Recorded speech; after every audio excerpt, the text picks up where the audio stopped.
Hey, welcome back to a video. I'm Jamil. This is a boy named Jamil. I bought this camera. It's the Sony ZV-1F. It was $350 on Amazon Day. It's a $500 camera, and I don't think that you should buy it for $500. But for $350, it piqued my interest. Let's open it up. Let's see what you get in the box. All right, so you get your regular books and stuff. You get what looks like the camera. Really small, super small actually, unbelievably small. Looks like you get a battery. Here's a battery. Get out. So tiny little battery. I foresee this not being enough. And then you get this little wind muff that I'm never gonna use. And then you get a charging cable, which I'm also never going to use. Okay, so here's why I don't think this is worth $500. I don't think that this offers enough of different things than your cell phone. And here's why I say that about the cell phone. Sony marketed this camera as a vlogging camera, and I don't think that's what this camera is. In fact, a lot of people have already tested this out, and they've said, hey, you can't vlog with it because of rolling shutter, it's super wobbly, blah, blah, blah, blah, blah. Here's what I thought. Because I believe that lots of people make their content with this, I think that I think that Sony should have marketed this camera as a camera to do what this does, but with slightly better video quality. So let's talk about that. This is a 4K camera. It's a 4K video camera that allows you, again, to swivel the screen out. You can take 20 megapixel photos with it. And I think it's uncompressed RAW. The video you can shoot up to 4K 30, but you shouldn't. You should just shoot 4K 24. And then you can shoot in S&Q, which is gonna give you 4K 60, but it's cropped, and you can only shoot it, I think, in S&Q. I'll test all of that stuff out. So with that being said, let's take this out, let's get some video, and then we'll come back and I'll give you guys my initial impressions. All right, Arya, sing, open the gates. Okay.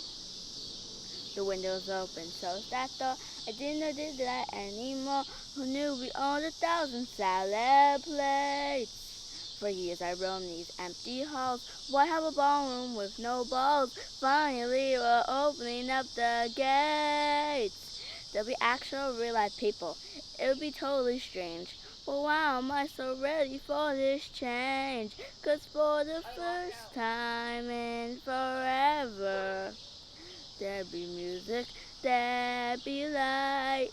For the first time in forever, I'll be dancing through the night. All right, I hope you guys liked that video, or if you didn't, it's not really important. That's the video you get with the Sony ZV-1F. Just to show you guys how I use it, I have this Sony handle that you guys have seen me use a lot. There's no built-in ND filters on this camera like there was on the Sony ZV-1. So I got this tiny little K&F Concepts ND filter. It's 5 stops. The diameter, the filter diameter on this camera, I found out is 40.5. So it's a tiny little ND filter. And then I threw this Rode Video Micro on there just because although this camera has a built-in microphone, I'm not someone who is, super hot about built-in microphones. They said it's supposed to be like 40% better than other built-in microphones on cameras. But since all built-in microphones on cameras are hot garbage, 40% better than hot garbage is just like regular garbage. It's not been set on fire. Anyway, so I used this Rode Video Micro, and you guys, that's gonna give you some better sound. You can put like a wind muff on it or whatever, but I think with this 20mm lens, it's gonna get in the way, so I didn't use it. Here's my first impressions.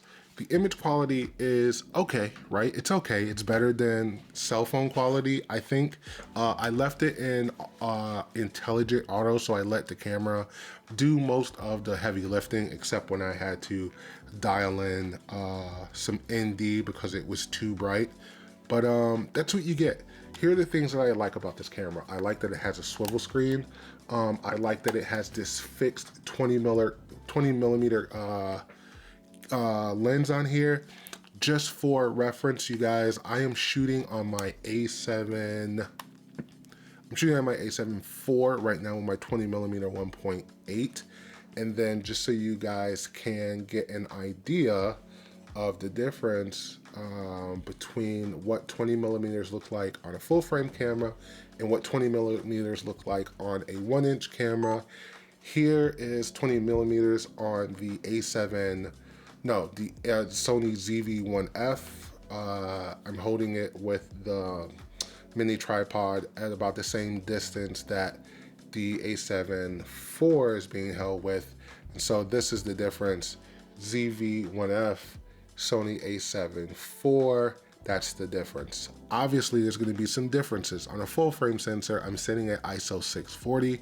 On this 1-inch sensor, to get the exposure correct on my face, I have to be at ISO, let's wait until it's right, ISO 3200.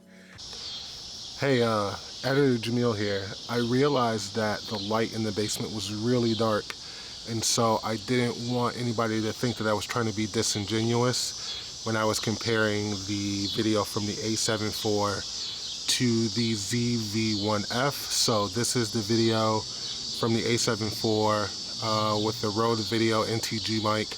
Just so you guys can see, this is 20 millimeters on the A7 IV.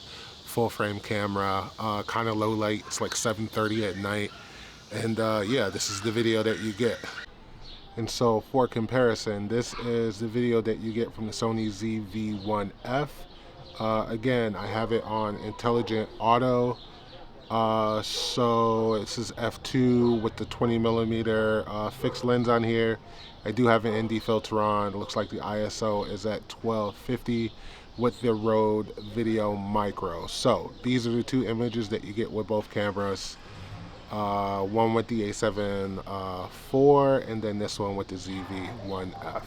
I do like that this has a 1-inch sensor compared to cell phones.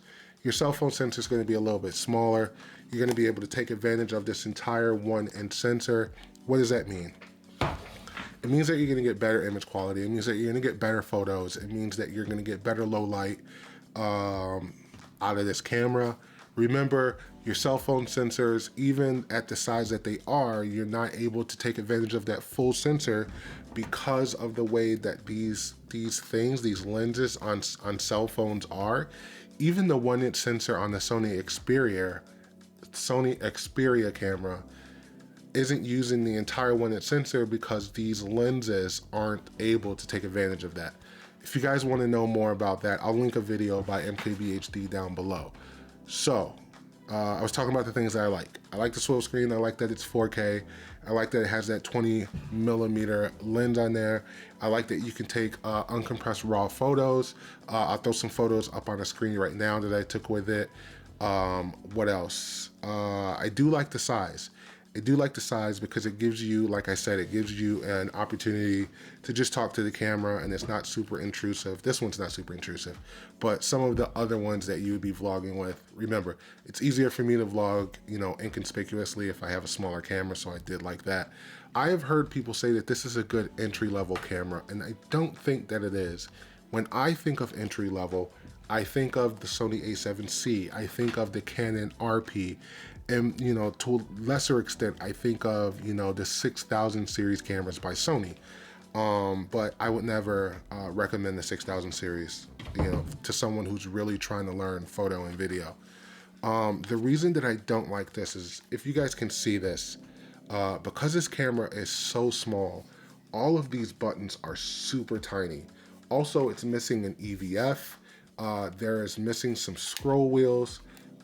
It's just too many sacrifices to this camera to call an entry-level camera something that you can really learn to craft with. And that's not me being elitist. That's just me saying that, like, if you're gonna buy a camera that you're looking to, you know, really learn how to, you know, get into this business, to get into this craft, this is not the one that you want. But if you are someone who creates 90% of your content on your cell phone and you're looking for better video quality, you're looking for better audio quality, you're looking for a better way to be able to see yourself without having to use your front-facing cameras, because front-facing cameras are trash, let's be real. If you're looking for just a foot in the door to start doing this, this is a great camera to do that, especially at, you know, $350 that I got this on Amazon Day. So those are my first impressions. I didn't want this video to get super long. If you guys want to talk about some more, or if there's some more stuff that you want to know that you didn't find out from the initial release videos of this camera, let me know down in the comments, and then yeah, we'll talk about it, and I'll make sure that I check on all of that in the full review. So with all that being said, I'm Jamil. This is a boy named Jamil, and yeah, see you guys in the next video. Peace.